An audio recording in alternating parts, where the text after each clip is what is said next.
I have a lengthier introduction of Professor Tegmark that I'd like to give. Professor Max Tegmark is a professor of physics at MIT. He's the co-founder of the Future of Life Institute. He's the scientific director at the Foundational Questions Institute. His research has ranged from the cosmology of the physics of cognitive systems and is currently focused on the interface between physics, AI, and neuroscience.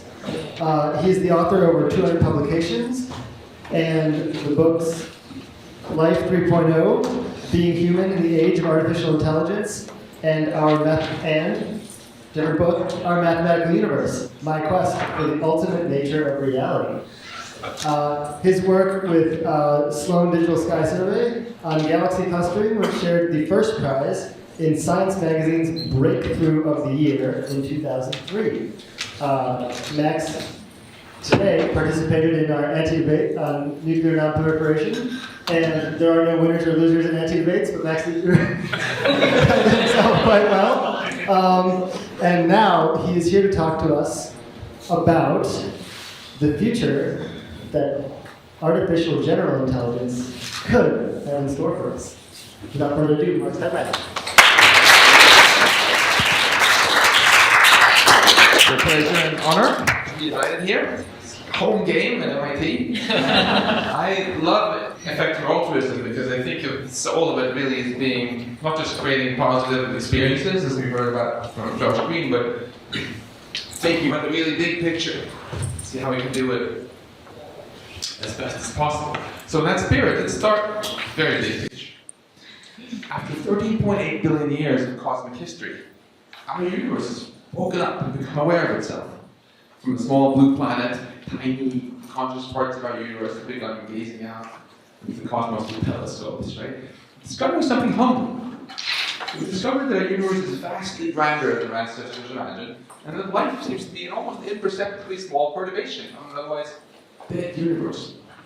But we've also discovered something inspiring, which is that the technology we're developing has the potential to help life flourish like never before. Not just for centuries, but for billions of years.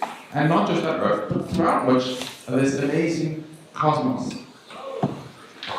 I like to call the earliest life 1.0, because it was really dumb, like bacteria, unable to learn anything during its lifetime.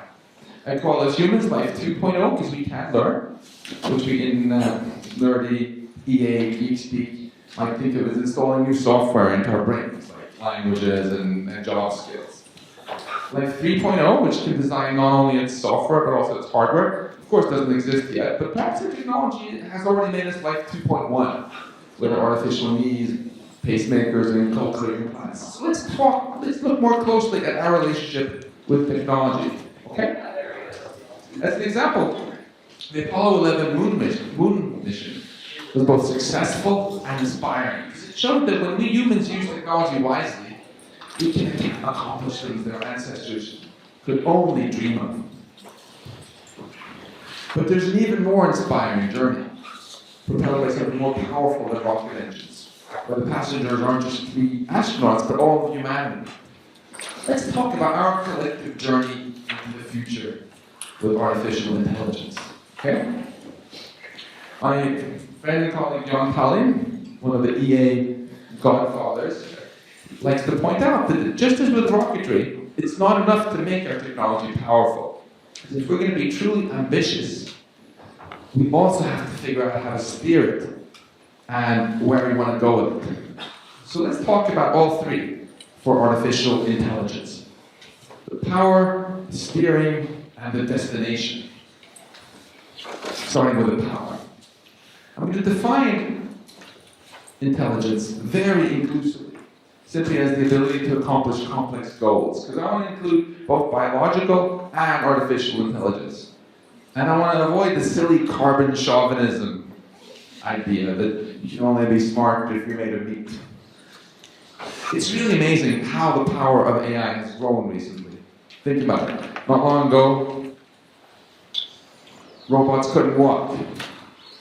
Now they can do backflips. Not long ago, we didn't have self-driving cars. Now we have self-flying rockets. Not long ago, AI couldn't do face recognition. Now AI can generate fake faces and simulate your face saying stuff that you didn't say. Yeah, indeed. Not long ago, AI couldn't beat us at the game of Go. Then Google DeepMind's AlphaZero AI took 3,000 years of human Go games and Go wisdom, ignored it all, and became the world's best Go player by just playing against itself. And the most impressive feat of all here was not that AlphaZero crushed human AI researchers, that it crushed human gamers, but that it crushed human AI researchers who'd spent decades handcrafting game-playing software. And AlphaZero crushed human AI researchers, not just at Go, but even at chess that we have been working on since 1950.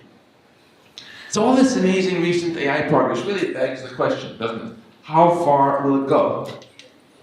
Now, I like to think about this question in terms of this abstract landscape of tasks, where the elevation represents how hard it is for AI to do each task, and the sea level represents what AI can do today.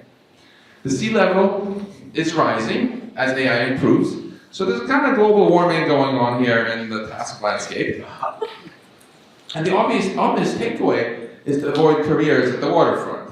Which will soon be disrupted by automation. But there's a much bigger question too, isn't there? How high will the water end up rising? Will it eventually submerge everything? Match human intelligence at all tasks? This is the definition of artificial general intelligence, AGI, which has been the holy grail of AI research since its inception. So by this definition, people will say, there'll always be jobs that humans can do better than machines, or simply saying that we will never have AGI.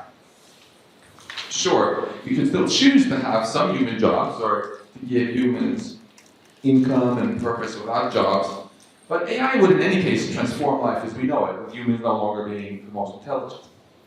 Now, if the water actually does rise to the level of AGI, right, then further AI progress beyond that will be driven mainly not by human researchers anymore, but by AI. So this means that additional AI progress could be much faster than the typical human research and development timescale of years, raising the controversial possibility of an intelligence explosion, where recursively self-improving AI rapidly leaves human intelligence far behind, creating what's known as superintelligence, which many of you have read about in Nick Bostrom's book and elsewhere. Now, reality check.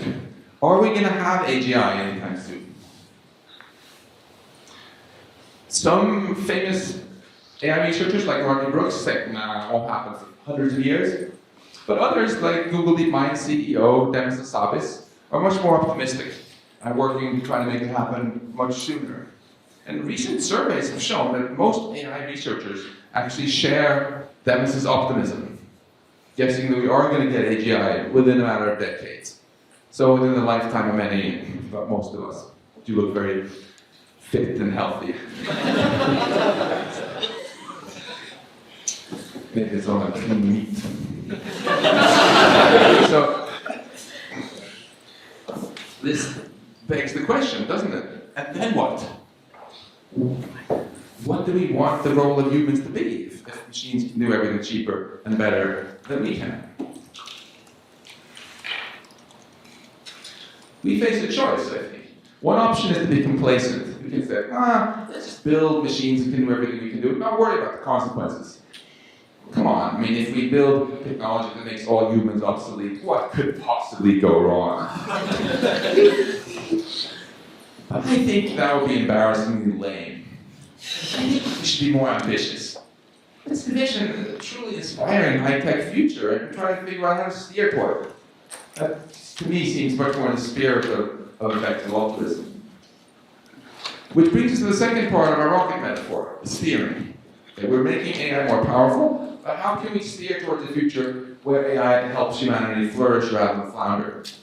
So to help with this, a bunch of us co-founded the Future of Life Institute. Let's see if I can find my co-conspirators, Lucas Perry and Richard Mala in the audience. There they are. So, any credit goes to them, anything you don't like, blame me. So we're a small non-profit organization. Our goal is simply for the Future of Life to exist and to be as inspiring as possible. Right? And I personally love technology. I feel that Technology is why today is better than the Stone Age. And I'm optimistic that we can create a truly inspiring high-tech future if, and this is a big if we win the wisdom race, the race between the growing power of the technology and the growing wisdom with which we manage our technology. But to win this race, we're going to have to change strategies, because our old strategy has been learning from mistakes. We invented fire, screwed up a bunch of times, invented the fire extinguisher. We invented the car, screwed up a bunch of times, invented the seatbelt, the traffic light, and the airbag, and so on. But with more powerful technology like nuclear weapons and AGI, learning from mistakes is a lousy strategy, don't you agree?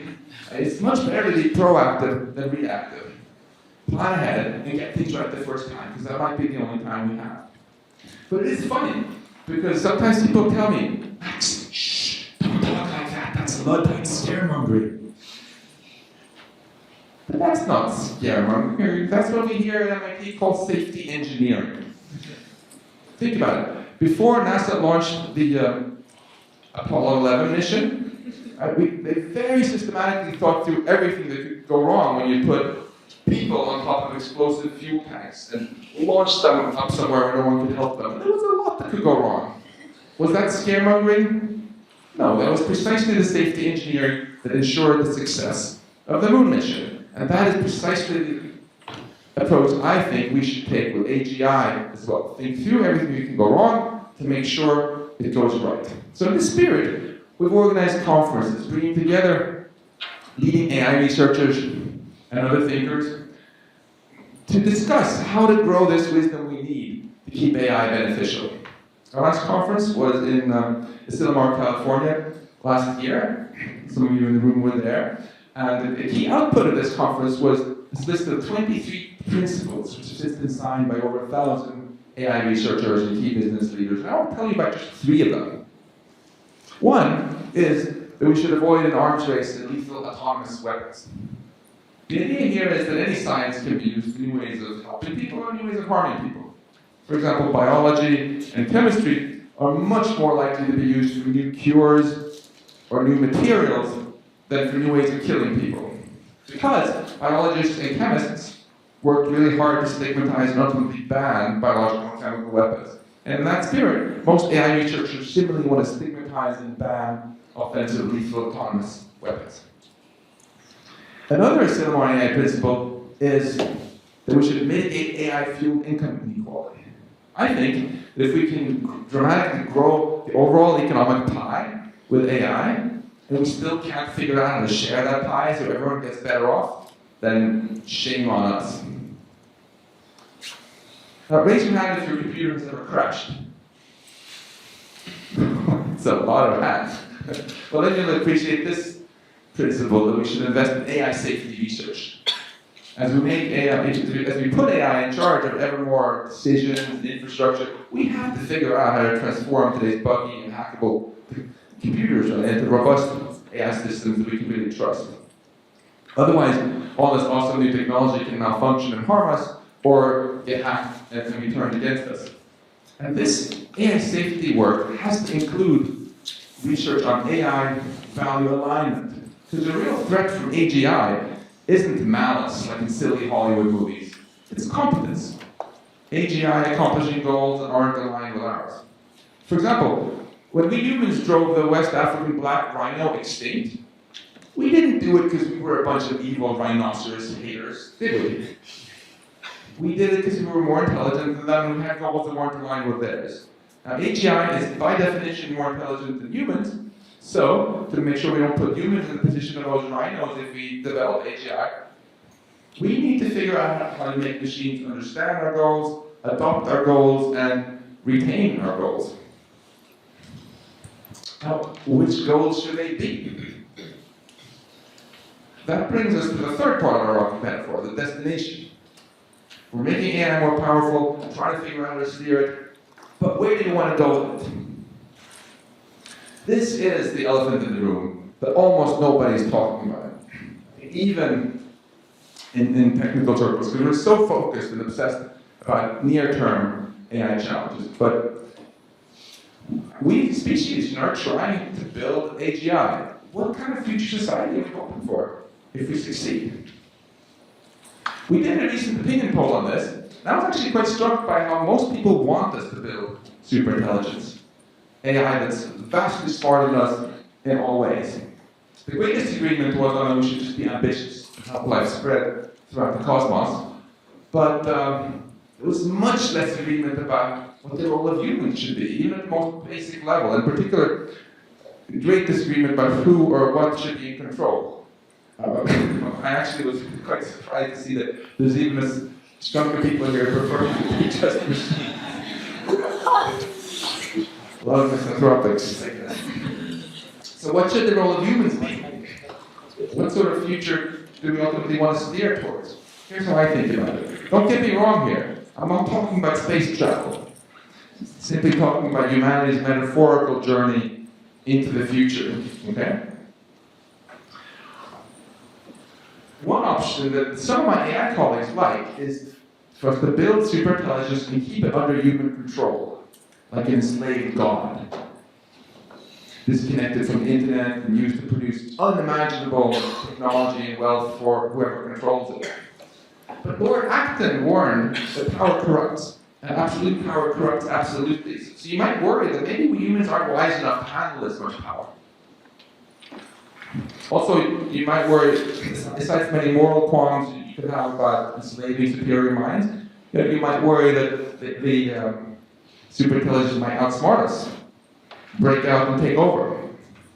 But I also have colleagues who are fine with AI taking over, even causing human extinction, as long as we can think of AIs as our worthy descendants. But how would we know that the AIs have actually adopted our best values, and that they aren't just unconscious zombies and tricking us into anthropomorphizing them? And also, shouldn't those people who don't want human extinction have a say in the matter too? I'd love to hear if Josh thinks there's a Rawlsian perspective to this question. Now, if you didn't like either of these two high-tech options, it's important to remember that low-tech is suicide from a cosmic perspective, because if you don't go far beyond today's technology, the question isn't if humanity is going to go extinct, but simply whether we'll get taken out by the next killer asteroid, supervolcano, or some other problem that better technology could have solved. So it's how about having our cake and eating it with AI that's not enslaved, but treated as well because its values are aligned with ours, which is AGI. This is the gist of what EAGxBoston has called friendly AI. And if we can pull this off, it could actually be awesome. It could not only eliminate negative experiences like poverty, disease, crime, and other forms of suffering, but it could also give us the freedom to choose between a fantastic new diversity of positive experiences. Basically making us the masters of our own destiny. So, in summary, our situation with technology is complicated, but the big picture is rather simple. Most AI researchers expect AGI within decades, and if we just bumble into this unprepared, yeah, it's probably going to be the biggest mistake in human history. We could end up enabling global brutal dictatorship with unprecedented inequality, surveillance, and suffering, and perhaps even human extinction. But if we steer carefully, we can end up in a fantastic future where everyone is better off. The poor are richer, the rich are richer, everybody's healthy and free to live out their dreams.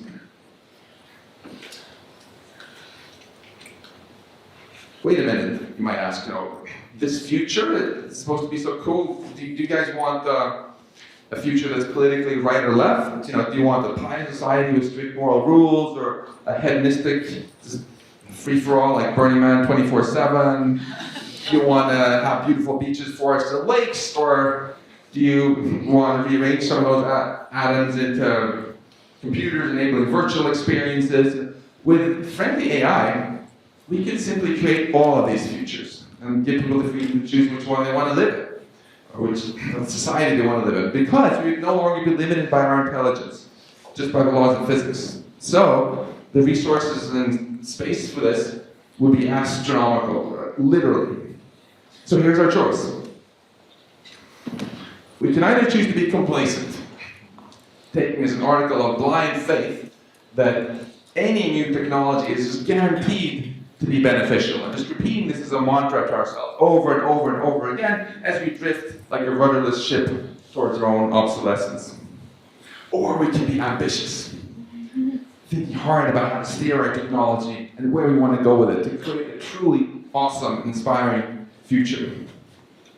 We're here today to celebrate effective altruism, human rationality, and using it to create fantastic futures. And I think that the essence of a fantastic future really should be to build technology not that overpowers us, but that empowers us. Thank you.